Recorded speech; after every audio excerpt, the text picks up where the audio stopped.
Hi there, Joe and Molly here today, and apparently we're going to have a conversation, and then you're probably going to ask me a question, knowing how you work, right?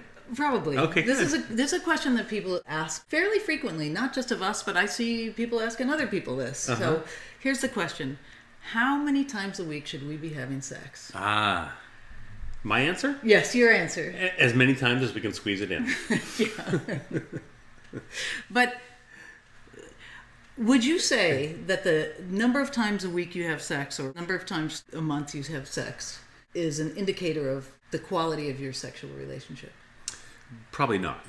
No, I would say that the quality of your sexual relationship is not dependent on the number of times you have sex, right? It's all about being connected when you do have sex.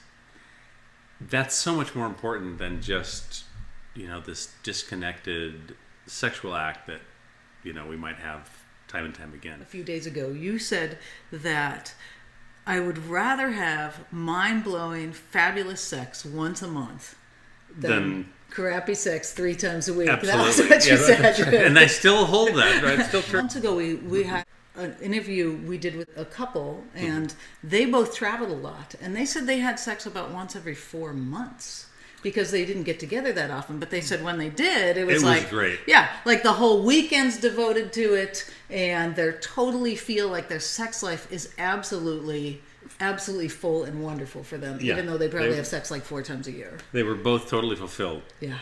At that rate. So, which is great. That doesn't mean it has to be a whole weekend. Quality can happen, connection can happen in a few minutes. You can be connected in a minute, right, and have this great short burst of sex. But if you're not connected, it's just not going to feel the same.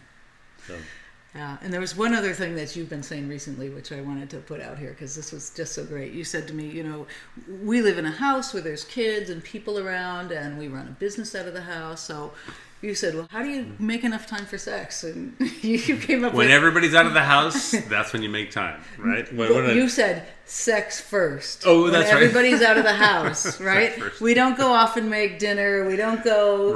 we do sex first. Priorities, people. Make sure... You got to get your priorities straight. Sex first. So the takeaway is, it's not how frequent. Right. It's how connected. Yeah. Yeah. We'll be having some more tips about how to have it be more connected too. So in the meantime, have a lot of connected sex. All right.